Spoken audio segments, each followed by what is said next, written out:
they decided to overhaul the entire organization in hopes of possibly getting John to stick around. They are building a new arena in Belmont Park. They finally fired Garth Snow and hired the most professional general manager in the NHL in Lou Lamoriello, and they hired my favorite coach in the NHL in Barry Trotz. So now this organization had a little bit of structure, and they were taking the right steps to get this thing turned around and show John that they were committed.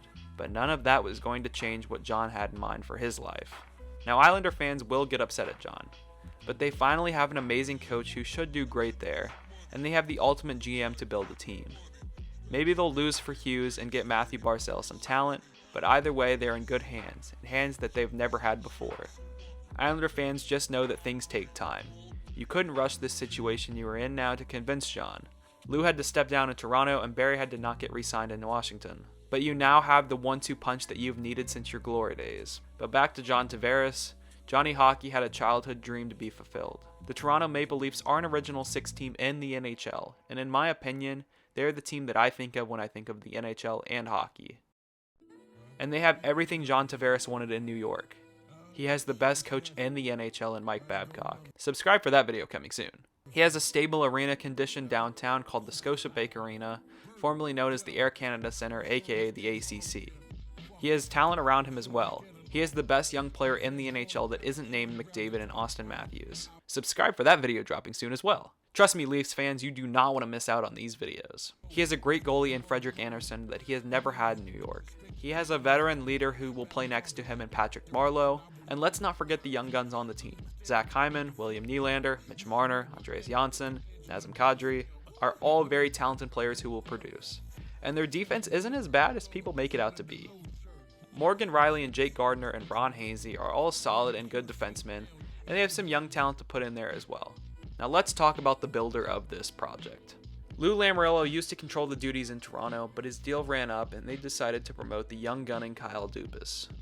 Now Kyle Dubas, in my opinion, is the NHL GM version of Brad Stevens, and I see nothing but a bright future for him. He did the convincing to John Tavares to come to the Toronto Maple Leafs, and even though John seemed pretty destined to come to the Leafs, I still give Kyle major props to getting John. Now for the future of the Maple Leafs and John, I expect John Tavares to become the captain of this team and run things. I was all on board for Austin Matthews to get the captain patch ever since his first NHL game. Shoots, scores! What a goal! Matthews, magnificent! And I still think he would make a great captain, but John Tavares being the captain only makes sense. He's the veteran who will be there long term, and if the Leafs do win a Stanley Cup, you can bet John Tavares is raising that thing first. But I would still love to see Patrick Marleau lift it first. Now John Tavares and the Maple Leafs have a great future ahead of them. Their Stanley Cup odds have skyrocketed since getting John, and they are definitely in a collision course with Boston and Tampa Bay to meet in the first round of the playoffs.